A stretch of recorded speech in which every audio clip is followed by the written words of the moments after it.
한때 형제님께서 크리스찬이었던 것, 크리스찬 친구의 권유에 교회 문턱을 한 번 넘었던 것, 그것은 세상이 말하는 한 번 어깨 스치고 지나는 사람도 영겁의 인연의 결과라는 약간 로man틱한 이야기는 아니죠.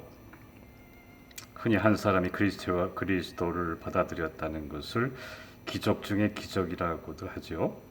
그러나 그 기적은 빈도의 문제가 아니고 선택의 문제죠.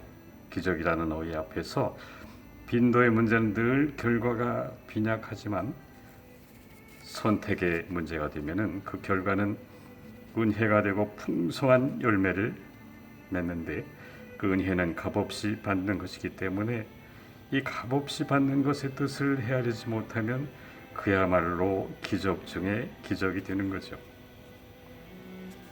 이 기적 이야기는 예수님의 이 예화로부터 시작됐습니다. 그분은 그 양의 집이 싫어서 도망간 한 마리의 양을 찾아서 상처를 입으며 광야로 나가셨다가 그 한 마리를 찾으면은 기뻐서 어깨에 메고 집에 돌아오셔서는 이웃들과 잔치를 벌이십니다. 나에게 100마리 양이 있었는데 한 마리가 없어졌다가 지금 다시 100마리가 되었어. 이렇게 좋아하시는 거죠. 또 어떤 부인의 얘기를 하십니다. 은화가 10개 있었는데 그 중에서 하나가 어디로 없어졌어요. 먼지를 뒤집어 쓰고 등불을 켜고 밤새 찾다가 그 하나를 찾고는 친구들 불러서 내가 이것을 찾았어. 같이 즐거워하자. 라고 말하시는 분이죠. 또 여러분이 잘 아시는 이 얘기, 어느 부자가 두 사람의 형제가 아들이 있었는데 둘째 아들이 아버지가 싫어서 나간 거예요. 내 유산 먼저 주세요 하고, 그래가지고 목욕물 쓰듯이 팍팍 써버리고 나중에 제일 천한 돼지 치우는 애가 되는 거죠. 그리고 자기 정신이 돌아왔을 때 아버지는 그 돌아온 아들을 끼어 안고 입을 맞추는 거죠. 이게 하나님의 마음입니다. 하나님께서는 그분의 것에 대한, 우리들 모두 하나님의 것이죠. 그분의 것에 대한 각오와 열정은 큰 힘 없어서 가끔 찾으신다든지, 찾다가 도중에 포기하신 분이라든지, 그렇죠? 포기하시는 분이라면은 우리 아버지가 아니죠. 그런 분이 아니시기 때문에 그분의 권유는 늘 폭이 넓고 문이 열려 있고 방법도 다양하고 끊임없이 우리들에게 다가옵니다. 이들 위해서 사용되는 하나님의 종들이 있죠. 그 전도자들은 묵묵히 봉사하고 있지만은 그들은 하나님과 같이 일하는 즐거움을 누구보다도 잘 알고 있는 사람들이죠. 그들에게는 봉사가 오히려 기쁨이 되죠. 감사가 되고요. 왜냐하면 그 사람들이 잃어버렸던 양이고 잃어버렸던 은화고 집을 나갔던 탕자였었으니까요.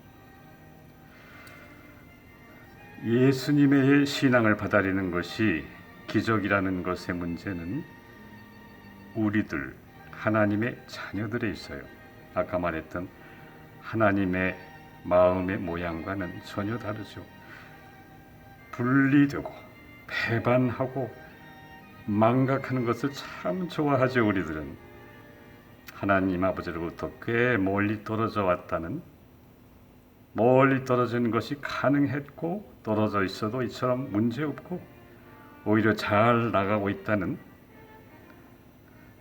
자부심, 만용이라고 할까요?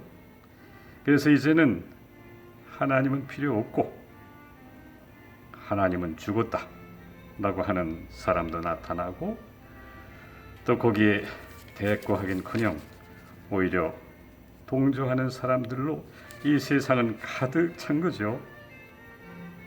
그래서 사람들은 생각하죠. 나를 하나님께로 돌아가게 하기 위해서는, 그리고 예수님에게 마음 문을 열게 하기 위해서는 보통 어려운 것이 아니야. 미로 같은 복잡한 길을 뚫고 나한테 찾아와야 되고, 내가 그렇게 도망갔으니까. 그리고 먼 길을 찾아와야 돼. 내가 멀리 갔으니까. 그리고 나를 보통 설득으로는 나를 움직일 수가 없어. 이렇게 스스로의 아성을 쌓아버린 거죠. 사탄, 악마라고도 하고 어두움의 왕이라고도 하는 그놈은 이렇게 돼버린 사람들이 아버지 하나님께, 그리고 십자가 지신 예수님께 마음을 쉽게 드리지 않는다는 것을 잘 알고 있고 강하고 굳은 자신이 있었어요. 사탄이 인간의 모습을 하고 세상에 오셨던 예수님께서 광야에서 시험받을 때 그자가 와서 한 말을 보면 잘 알 수 있습니다. 이 나라들, 권위, 영화 이런 건 다 나에게 준 것인데 내가 좋아하는 사람에게 줄 수 있다. 그러니 내 앞에서 무릎을 꿇어라. 그러면은 주겠다. 이 말 속에 여실히 그자의 자신이 나타나 있는 거죠. 사람들이 어느 틈에 그자의 지배하에 들어가 버린 거예요. 그런 중에 여러분들이 잠시나마 그리스도께 마음을 열고 그야말로 교회에 조금이라도 나갔다는 것은 기적이에요. 그 모습을 보고 통탄한 것은 누구겠어요? 다름 아닌 사탄이겠죠. 하나님께서 그의 백성을 포기하지 않으시는 것처럼 어둠의 세력도 그의 먹이를 포기하지 않습니다. 베드로 사도는 편지에 이렇게 쓰고 있습니다. 그는 줄인 사자와 같이 먹이를 찾으려고 돌아다니고 있다. 그 가운데서도 여러분들이 교회 문턱을 넘었다는 것 사실이, 교회 문을 두드렸다는 사실이 생각해 볼수록 기적이 아니면 무엇이겠어요? 여러분과 예수님과의 잠시 동안의 만남은 보통의 우연이 아니라 필연이었습니다. 운명이었죠. 우연은 또다시 올 것을 기대하면 되지만 필연은 열매를 맞지 못하면 얼마나 슬픈 이야기가 되겠습니까?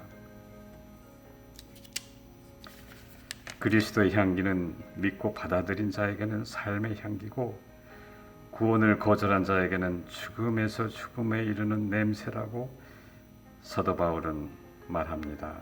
여러분, 한 사람 자매님을 두고 격렬한 쟁탈전이 지금도 진행 중인 것을 느끼십니까? 주님은 지금도 자매님을 포기하지 않고 계세요. 혼자 돌아오기 힘드시나요? 교회에서 느끼는 쓸쓸함에 더 이상 견딜 여유가 없으신가요? 누군가를 보내달라고 기도하세요. 주님 도와주세요 라고 하는 한마디로 좋습니다. 아주 적절한 믿음의 친구를 보내주실 것입니다. 예수님과 또 닮은 그 사람을요. 다시 일어난다는 것, 그것은 여러분을 믿음의 시인으로 만들고 여러분을 생명의 의미를 아는 표정의 주인공으로 만들어줄 거예요.